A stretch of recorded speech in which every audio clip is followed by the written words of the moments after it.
Old SSC 1974માં pass કરી અને પછી મેં આઈટીઆઈ કરી વાયરમેન. પછી મેં મોટર વાયરિંગનો કોર્સ કર્યો અમદાવાદ મસાણ કુમો. પછી મને બનાસ ડેરીમાં સર્વિસ મળી.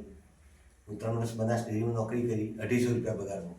બરાબર. એના પછી આરએનબીમાં નોકરી મળી, રોડ એન્ડ બિલ્ડિંગમાં. એટલે સારામાં સારું ખાતું કહેવાય. એમાં 400 રૂપિયા પગાર હતો. મારી દાદા સાહેબ હતા દરબાર, બાપુ તમે આવી જાઓ. મને ડેરીમાંથી છૂટો કર્યો કોઈ વાતના કારણે. ચૌધરી વાત ચાલતો હતો. હું જાતે રજપૂત હતો એટલે કે તમારી સેવાની જરૂર મને છૂટો કર્યો. હું ઘેર આવી ગયો. હું આરએનબીમાં જતો રહ્યો. પછી મારે જીઈબીમાંથી ઇન્ટરવ્યૂ આવ્યું. હું આઈટીઆઈ કરેલું હતું અને મેં 1980માં ડિપ્લોમા મેં ઇલેક્ટ્રિકલ સુપરવાઇઝર પાસ કર્યું હતું. એટલે ઇલેક્ટ્રિકલ એન્જિનિયરિંગ પરીક્ષા પાસ કરી. મારે જીઈબીમાંથી ઓર્ડર આવ્યો. એટલે મને ઓર્ડર આપ્યો હેલ્પરમાં. હું 1980માં 21/80 હું ડીસા હાજર થયો હેલ્પરમાં. એ વખત મારે પેલા ભાઈ રાજીનામું આવ્યું. એ વખત સરકારીમાં રાજીનામું આવ્યું પગાર ભરવો પડે. મારા ભાઈ શિક્ષક હતા એટલે એડવાન્સ પગાર ભરી રાજીનામું આવી. હું બોર્ડમાં જાઉં છું મને રહું. બોર્ડમાં મને 21 ગોબડા આવે હેલ્પર તરીકે. મને હેલ્પરમાં ભરતી કર્યો.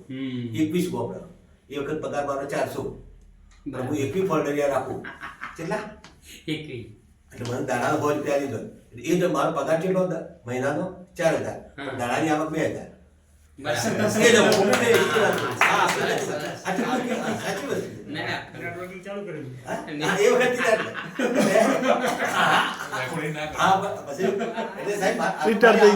ભાઈ પગાર 400 પણ દાડા 2000.